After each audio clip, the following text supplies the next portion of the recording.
Alors, bienvenue aux capsules de formation traitant de la trajectoire optimale du patient qui va nécessiter une désanticoagulation. Je vous présente maintenant la capsule numéro 2, c'est-à-dire des cas cliniques appliqués, un cas avec la warfarine, un cas avec un anticoagulant oral direct. Donc, du bureau médical à la procédure, qu'est-ce qui se passe? Donc, comment chemine l'OIS? Alors, un patient, le premier cas sera un patient qui va être sous anticoagulant oral direct. Alors, un patient de 66 ans sous Xarelto 20 mg d'IE qu'il prend au souper. Donc, il est anticoagulé pour de la FA-CHADS2, donc il souffre d'hypertension. Les labos pertinents en date du 3 juin, c'est une clairance à la créatinine relativement normale à 55 ml/min et une hémoglobine à 126. Il est en investigation pour un néo du poumon. Il doit subir une bronchoscopie le 3 juillet, donc une bronchoscopie avec forte probabilité de biopsie. Alors la question, combien de temps doit-on arrêter le Xarelto avant cette procédure et à quel moment doit-on reprendre le Xarelto? Alors, je vous présente l'OIS d'arrêt d'un anticoagulant oral direct. On va reprendre section par section. Alors, par exemple, vous recevez aujourd'hui l'ordonnance pour la bronchoscopie, plus ou moins biopsie. La date de procédure, cette fois, elle est connue, donc on sait que c'est le 3 juillet à l'UICPQ, donc le lieu de la procédure va toujours être indiqué. Et l'anticoagulant avec sa posologie, donc Xarelto 20 mg d'IE, avec la valeur de créatinine, donc la clairance à 55 ml/min. Est-ce qu'il est obligatoire de compléter la section sur la clairance à la créatinine? La réponse est non, puisque vous avez quand même accès à ces informations-là au niveau du DSQ. Alors, les sections qui sont encadrées en vert sont les sections qui doivent être vraiment obligatoirement complétées. Alors, l'étape 1, le médecin doit, comme je le mentionnais, évaluer le risque thromboembolique de son patient selon les comorbidités. Alors, vous avez l'annexe 1. Donc, l'annexe 1, je vous la présente ici. Je vous rappelle que le patient présente de la FA avec un CHADS 2. À ce moment-là, c'est un patient qui est à risque faible à modéré. Vous avez tous les niveaux de risque pour les différents patients. Si, par exemple, le patient avait présenté plusieurs facteurs de risque et qu'il y avait un score CHADS à 4 et plus, il aurait été considéré à risque élevé, ce qui n'est pas le cas ici. Donc, le patient est à risque faible à modéré. Ça, c'est son risque thromboembolique. Pour ce qui est de son risque hémorragique inhérent à la procédure, donc ça aussi, ça fait partie des sections obligatoires à compléter. Alors, on voit ici, vous avez l'annexe 2 qui va vraiment tout détailler les différentes procédures et les risques de saignement qui y sont associés. Je vous rappelle que cette annexe-là a été validée par l'ensemble des chefs de services et départements touchés, donc par tous les spécialistes du territoire de la capitale nationale. Alors, vous avez une section pneumologie et chirurgie thoracique. On va la voir de façon agrandie. Alors, si le patient était référé, par exemple, à une bronchoscopie simple, sans biopsie, c'est un risque hémorragique négligeable. Alors, à ce moment-là, on n'est pas obligé d'arrêter l'AOD. Par contre, on parle d'une forte suspicion de biopsie ici parce qu'on est vraiment en évaluation pour un néo du poumon. Alors, ça positionne le patient à un risque hémorragique modéré. C'est ce qu'on appelle le risque inhérent à la procédure. Alors, le médecin vient de compléter l'étape 2, donc modéré à élevé. Et maintenant, il complète l'étape 3, qui est de compléter l'ordonnance d'arrêt proprement dit et de reprise. Alors, pour les AOD, c'est le verso, donc la page 2 de l'ordonnance d'arrêt. Alors, si on regarde section par section encore une fois, le patient, je vous rappelle, est à risque hémorragique modéré ou élevé parce qu'on parle d'une bronchoscopie avec biopsie probable. Le patient est anticoagulé avec du rivaroxaban et sa fonction rénale est adéquate, donc 30 ml/min. Alors, si on croise les données, le dernier jour de traitement de Xarelto devrait être au jour -3, c'est-à-dire ne pas prendre 2 jours avant. Alors, comme la procédure est le 3 juillet, il ne doit pas prendre de Xarelto ni le 2 ni le 1. Alors, la dernière journée de traitement est le 30 juin.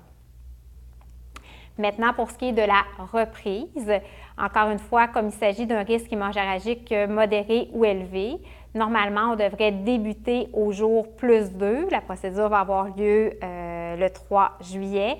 Alors, 2 jours plus tard, la reprise est donc prévue pour le 5 juillet. Alors ça, ce qui est initialement prévu, reprise le 5 juillet, on garde ça en tête parce qu'on va vous présenter là, 2 figures de cas possibles. Alors, la suite. Il y a 2 possibilités. Version 1, le pneumologue fait la bronchoscopie, il fait une biopsie, la procédure se déroule bien. Il va donc compléter l'ordonnance suivante, c'est-à-dire tout simplement, il va cocher que le patient est sous Xarelto et il va vous indiquer de poursuivre la procédure comme c'était initialement prévu. Okay? Donc, c'est dans ces cas-là que ça se peut que vous n'ayez pas la feuille puisque le risque hémorragique réel est le même que le risque inhérent à la procédure. Mais comme je vous l'ai mentionné, les médecins ont été vraiment avisés qu'il est fortement recommandé de compléter, de prendre le temps de compléter l'ordonnance pour tous les patients. Maintenant, une deuxième version, le pneumologue a effectué la bronchoscopie sans faire de biopsie. Alors, finalement, le patient qui était à risque quand même modéré de saignement, là, il n'a pas fait de biopsie, donc il se retrouve à un risque vraiment très faible. On a vu négligeable tantôt. Alors, le médecin, il souhaite devancer cette fois la reprise de l'AOD. Alors, il va le mentionner sur son ordonnance, c'est-à-dire reprendre Xarelto le soir même, soit le 3 juillet. Alors, s'il décide de devancer la reprise, évidemment, cette fois, il devra remettre l'ordonnance au patient et ou vous la faxer. Alors, voici les possibilités. Le médecin, aurait pu aussi dire, s'il y avait eu vraiment beaucoup de saignements lors de la biopsie, bien, il aurait pu aussi dire, bien, on va décaler, on va retarder finalement la reprise. Alors, c'est les possibilités qui peuvent exister avec les AOD. Maintenant, un cas de patient qui est sous warfarine. Alors, il s'agit d'une patiente de 76 ans, 75 kg, qui est sous warfarine 4 mg d'IE pour de la FA, elle aussi. Lors de la dernière visite médicale, le médecin note une hémoglobine à 85. Au niveau de ses antécédents pertinents, c'est une patiente qui a de l'insuffisance cardiaque sévère avec une fraction d'éjection à 20 %, qui souffre d'hypertension, de diabète et d'insuffisance rénale avec une clairance à 35 ml/min. Alors, évidemment, il veut évaluer la chute de l'hémoglobine, donc il va demander une coloscopie pour évaluer la chute. Alors, les questions qu'on peut se poser ici, combien de temps on doit arrêter la warfarine pour cette procédure-là? Est-ce qu'on a besoin d'une héparine de faible poids? Et comment on va reprendre la warfarine par la suite? Alors, vous allez voir que l'OIS est vraiment le même format que pour celle des AOD, mais cette fois-ci, pour la warfarine, elle compte 3 pages. Donc, bien important de vous assurer que vous avez les 3 pages lors de la réception de l'OIS. Alors, si on y va section par section, alors la patiente pèse 75 kg le 30 juin. Ça se peut que vous n'ayez pas l'information, donc ça va être important de questionner vos patients, surtout s'il y a un relais avec une héparine de faible poids. On y revient sous peu. La date de procédure, encore là, on est chanceux, cette fois-ci, elle est encore connue. On parle du 8 juillet 2019 à l'IUCPQ. Vous avez les coordonnées de la pharmacie. C'est la pharmacie qui gère le Coumadin. Alors, les raisons de l'anticoagulation, c'est de la FA, c'est important qu'on le sache, donc c'est pour ça que l'information a été encadrée en verte, et bien évidemment, l'INR visé entre 2 et 3. Alors, encore une fois, on doit évaluer le risque thromboembolique du patient. Alors, vous avez l'annexe 1 qui a sensiblement le même format que l'annexe 1 inclus dans l'OIS pour les AOD.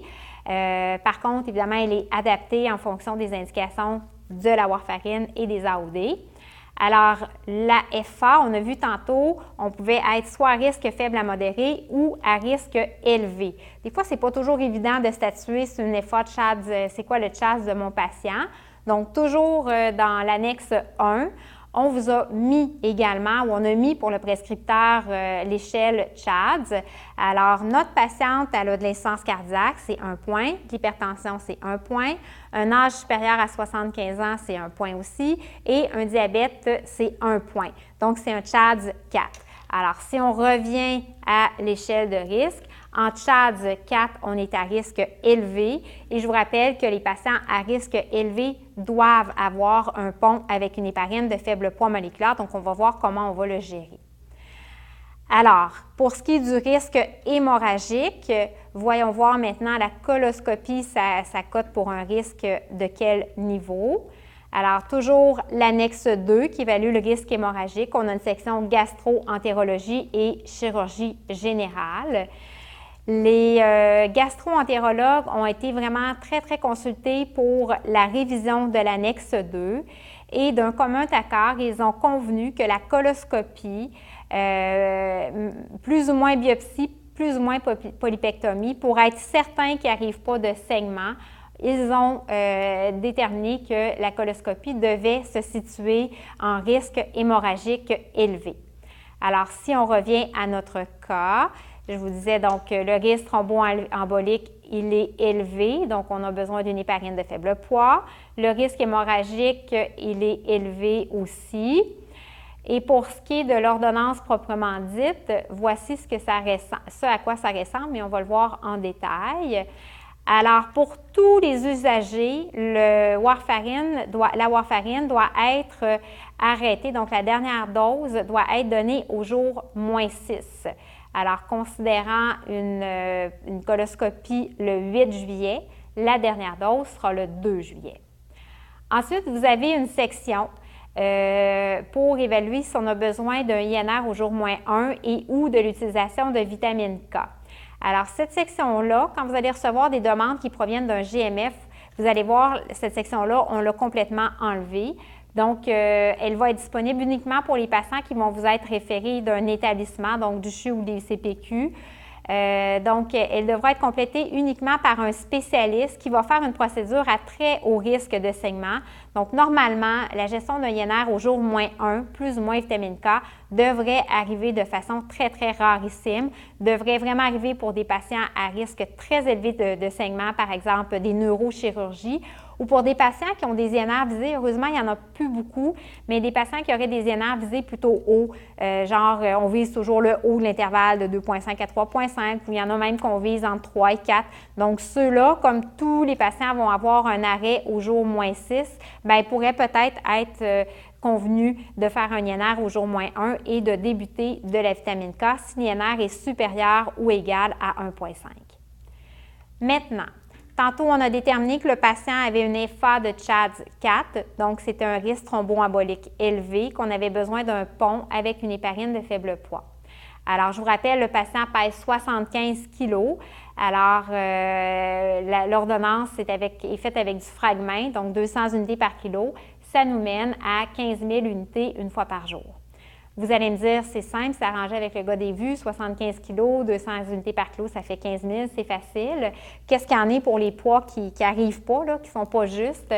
Donc, on vous demande vraiment d'aller consulter les monographies de produits pour utiliser des seringues pré-remplies. Ça serait pas une bonne option de faire par exemple, des seringues de 14 400 unités à une pharmacie préparatrice. Les coûts seraient vraiment trop importants pour le patient. Et de toute façon, il y a des grilles d'ajustement qui existent justement à cet effet-là. Donc, ça, c'est une première information importante. Donc, toujours arrondir à la seringue près. Si vous avez un patient qui a un poids très élevé, donc en haut de 100 kg, ça peut être intéressant de fractionner les doses, donc de lui donner mes BID, 100 unités par kilo BID pour le fragment. Alors, ça peut arriver des fois que vous allez avoir des doses BID. Évidemment, le fragment, c'est pour des patients qui ne présentent pas d'antécédents de HIT à l'héparine. Si jamais vous aviez un patient qui a un HIT, on a prévu une case là, pour l'Arixtra, qui est une alternative de traitement là, qui peut être envisagée. Alors, au niveau de la section de la conduite pour les héparines de faible poids moléculaire, alors je vous rappelle que la procédure, si on parle, là, la procédure est le 8 juillet. Donc, la dernière dose de Coumadin au jour -6, on a dit tout à l'heure qu'elle était le 2 juillet. Alors maintenant, le médecin doit compléter l'ordonnance, c'est-à-dire qu'il doit statuer s'il doit débuter le fragment au jour -4 ou au jour -3. Alors, vraiment, il doit cocher une des 2 cases. Évidemment, plus le médecin va vouloir débuter précocement le fragment, bien, plus ça nous indique que c'est un patient qui est à très haut risque thromboembolique. Donc, nos valves mécaniques mitrales, souvent, nos cardiologues vont vouloir débuter le fragment au jour -4. Par contre, en parallèle ou au niveau de l'évaluation du risque thromboembolique et de saignement, bien, c'est sûr que si on s'en va vers une chirurgie qui est très à haut risque de saignement, peut-être qu'on va se garder une petite gêne aussi de débuter le fragment au jour -4 pour éviter l'accumulation qui porterait le patient à haut risque de saignement. Donc, ça nécessite vraiment une évaluation médicale ici pour évaluer si on débute le fragment au jour -4 ou au jour -3. Alors, comme il s'agit de la FA, c'est un risque thromboembolique, oui, qui est élevé, mais c'est une FA Child's 4. Le médecin ici a déterminé qu'il pouvait commencer le fragment uniquement au jour -3, ce qui nous porte au 5 juillet. Et l'autre évaluation que le médecin doit faire, c'est au jour -1. Donc, au jour -1, on a 2 choix. Soit qu'on donne une demi-dose de fragment. Encore là, si la demi-dose est prescrite, vous devez vous assurer qu'il y a un arrondissement de dose pour donner une seringue particulière à votre patient pour le jour -1. Ça va être important pour le service courant de bien identifier les dates d'administration, surtout s'il y a des seringues avec des dosages différents. Le cas ici, le médecin n'a pas souhaité d'avoir de demi-dose de fragment, mais pour un patient à très haut risque embolique, bien encore là, il pourrait décider de vouloir donner une demi-dose la veille, donc le 7 juillet. Alors ça, c'est ce qui termine en fait la gestion pré, c'est-à-dire on arrête le Coumadin 6 jours avant, donc le 2 juillet. On commence le fragment 15 000 unités le 5 juillet. On va le donner le 5, on va le donner le 6 juillet. Le 7, le médecin ne désire pas avoir d'héparine de faible poids. Et le 8 juillet, c'est la procédure proprement dite. Alors, à la dernière page, qui est en page 3, on repart du 8 juillet et on détermine la conduite après le 8 juillet. Alors, après le 8 juillet, vous allez voir, dans la page, dans l'ordonnance post-procédure, dans la section post-procédure, vous avez la possibilité de cocher 3 éléments distincts, même un 4e. Alors, le patient qui va avoir une hospitalisation pour toutes les chirurgies majeures, entre autres, bien évidemment, le patient va être hospitalisé, ça va être géré à l'hôpital, donc le médecin va simplement cocher, ça ne s'applique pas, l'usager est hospitalisé après la procédure. Sinon, le médecin peut cocher soit que c'est un risque hémorragique faible, un risque modéré ou élevé. Alors, je vous représente les risques. On se rappelle, coloscopie, c'est un risque hémorragique élevé. Alors, on a développé une conduite uniforme pour les patients qui ont un risque hémorragique élevé. Alors, on revient à la journée de la procédure, donc la journée de la procédure qui est le 8 juillet. Le 8 juillet, pour le Coumadin, il n'y a aucune dose de Coumadin. Le 9, on propose de reprendre à 1,5 fois la dose usuelle. On se rappelle que le patient a 4 mg d'I, donc ça serait 6 mg le 9 juillet. Même chose pour le 10 juillet et le 11 juillet, il y aurait un premier INR. Ensuite, la fréquence des INR sera aux 2, 3, 4 jours, dépendamment de l'évolution de l'INR, dépendamment de la condition clinique du patient, dépendamment aussi où on se situe dans la semaine. Est-ce que c'est la veille d'une fin de semaine? Est-ce que c'est un férié? Tout ça, c'est plus difficile à organiser quand c'est le week-end et les fériés. Maintenant, pour ce qui est de l'héparine de faible poids, alors le 8 juillet, vous voyez, il n'y a aucune administration d'héparine de faible poids moléculaire. Même chose pour le 9 juillet, aucune administration. Donc, même si on reprend le Coumadin le 9 juillet, en fait, le fragment, lui, va être repris le 10 juillet à la dose initialement prescrite. Et on va poursuivre tant et aussi longtemps qu'on n'aura pas 2 INR thérapeutiques, donc 2 jours consécutifs.